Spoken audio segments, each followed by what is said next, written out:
The fire department is really training based. We have one mission, and that's to leave people in a better position than we found them. Our mission statement's 4 words. It's your life, our mission. So when we're not responding to calls, we're getting ready to respond. So we're training in some facet all the time. But what really was kind of glaring to me is that we really never focused on leadership training at all. We're constantly evolving, and so we have to look at leadership, especially in a program or in a profession like what we have, where life is on the line and decisions have to be made quickly, but they have to be trusted. We have to look at those relationships and how we build them and how we grow them in a different light. You know, when we were looking at doing this, we didn't want to do it in a way that was sort of halfway. And that's why we embarked upon this multi-day, multi-session cohort with Chapman & Co., because we just knew that they were the very best. I've had the privilege of taking several other classes with them, and I knew that just having been in that environment, that it was going to be a challenge, but a good challenge. It was going to stretch our guys and gals and really make them kind of step outside of their roles as firefighters and more into their role as leaders. You know, we're not learning how to fight fires better in this cohort. What we're doing is learning how to speak with one another, understanding each other, understanding that people are hardwired differently, and getting better results everywhere, including the fire ground. But we're not talking about tactics here. We're talking about leadership. So it goes across the board. I think what makes Chapman & Co. different is that we aren't focused on teaching people how to manage other people. We teach leaders how to care for and lead the people in their span of care. It's a different approach that's focused on things like listening, being empathetic, giving recognition when necessary, constructive feedback in a way that encourages the person to want to be improving continuously. It's a different approach in the sense that we don't want a leader to be a boss. We want a leader to be someone that you can count on and that you want to be able to work with on a daily basis. Our approach for Metro West was truly customized. We put together a program that, in our mind, thought if we could take a leader from beginning to end, what would be the access to resources that we would want them to have? What challenges would we like to place for them so they can truly reflect on themselves, their team, and the organization, and then have a culminating process that results in a certificate, as well as knowing that they completed a truly customized program. Each firefighter started off with developmental assessments and had a debrief call with one of our consultants and did some growth planning. That allowed them to get a clearer picture of how they think. Why might they make the decisions that they do? How do they react under pressure? And then how does that look as a team? So being able to see how my teammates, my fellow leaders, interact with each other. In that conversation, I felt like I was sitting in front of a fortune teller or a tarot card reader, because the PhD consultant knew so much about me and my personality, my strengths and my weaknesses and my personality traits, and she was able to say, I bet that when you are faced with this situation, this is how you handle it. I'm like, yeah, that's exactly how I do it.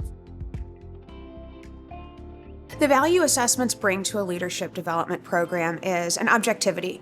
We're trying to bring a level of science. And so you can share objectively how leaders responded to personality leadership questionnaires and say, how does this show up for you? And are there overused or underused strengths? Once everyone had completed the developmental assessments and got their growth planning and had their conversations with that consultant, we went into the actual training piece. Our first training session is a course called Inspire. It's held over the course of 2 days. We do individual personal values. We talk about what trust means within a team. We talk a little bit about psychological safety, and then we really practice the skill of coaching, and we wrap up that 2 day with recognition and celebration. But this training from Chapman & Co., I wish I would have had it 6 years ago, because I think it would have accelerated, maybe I wouldn't have hit some of the speed bumps that I hit personally. For me, the most challenging thing has been taking an honest look at my weaknesses and those things that I'm definitely not strong at and building on them. Having the humility and honesty to tackle them head on is definitely something that is humbling. But that's what makes you grow.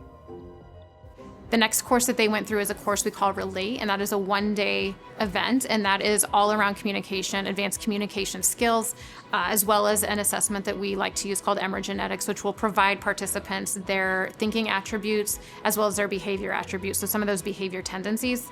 I didn't expect to be utilizing all these technologies like emergenetics and getting to know in such depth about personalities that we work with every single day, strengths and weaknesses.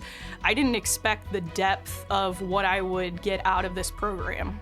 After being on the board, selecting Chapman & Co., and then being in these classes, it's not anything like I thought it was going to be. It's very genuine, and it's meaningful, and you can tell that there's, tangible things there that you can learn and put out into your career. So we then, in between that session and the next in-person session, had a coaching and accountability group where we just bring them together and say, what's working well? What challenges have you experienced? Perhaps something is working a little bit differently for you at this station versus this one. Let's share those experiences. This is a 360 development. It's more of a personal development.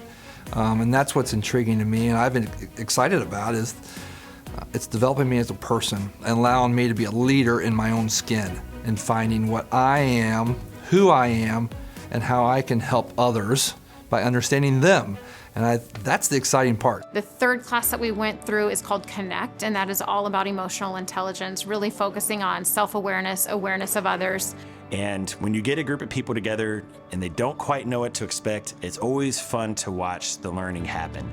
So we bring people together and we ask them to tell stories about themselves, to identify their individual values, to learn how they can bring out and identify values in others. The final session was called Include, and that is all about inclusion and how we're creating spaces that everyone wants to be a part of. And then also help to send them off with knowing how can we more closely bridge those relationship gaps, a reiteration of all the skills and values that we talked about through the whole program. So in duration, it was about 9 months, and the leaders remarked they couldn't believe how fast it went, but also that they wanted more. I'm seeing our new leaders, and even those that weren't in the program, leveraging things that were learned by the cohort just in their everyday interactions. People are actively listening. People are soliciting more information, more details during conversations.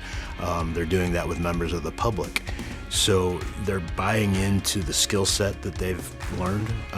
They're using their newfound strengths to communicate better and to provide more information, which are ultimately making our work product and the product we provide our community better. You really get out of it what you put into it. And if you have an open enough mind to sit at that table and have the discussions you're directed to have, I have no doubt that you'll absolutely grow from it and so will everyone else.